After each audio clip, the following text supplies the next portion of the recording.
दिसपुराव थांनानै एसे गोरायै खोथाखौ उत्थापन खालायाब्ला बाहेरानिफ्राय जेसेबां होख्रावबाय आं 125 बोसोर बा 6 बोसोर आफादगिरि जानानै गतिके दिसपुरनि प्लेटफर्माव थांनानै गोरायै एसे खोथा बाथ्राफोरखौ उत्थापन खालामनांगौ बे मोनसे थांखि जों बयबो बुंनायखाय आं ओंखारबाय आफादगिरिनि बिबानखौ एंगारनानै आरो बयबो मिथिगौ Udalguri high secondary community high सेकेन्डारियाव साबजेक्ट टिचार इंराजि साबजेक्टनि साख्रिबो मावदोंमोन किन्तु जातिनि खामानि मावनायाव एसे उसुबिदा टाइम थोस्लाबैलाय बेखौबो आं नागारबाय दा बयनिबो आशीर्बादखौ आं हास्थायदों आरो बेखौनो बुंदों जोंनि जिखिनि स्किम आसनियाथ' थाखाबाय रायजो राजाया बुंदों जोंनि गोबां जायगायाव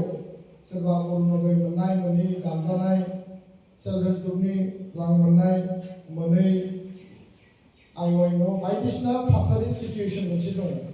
बे गासैबो जिहेतु स्टेटनि स्किम बेखौ लाबोनाया आंनि दायित्व बे खोथाखौ आं बुंबोदों किन्तु जोंनि गथ' गथायनि भबिष्यत साख्रि बाख्रिनि खोथा बिथांमोननि लाइभलिहुड थांना थानाय उदालगुरियाव सिभिल हस्पिटाल दङ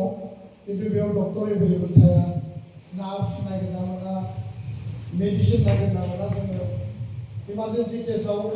गुवाहाटी नङाबा तेजपुराव रिफार खालामनानै हरो बेयाव लेब टेकनिशियान थाया सिजारिन बा डिलिभारि केसाव ब्लाड बेंकआव ब्लाड थाया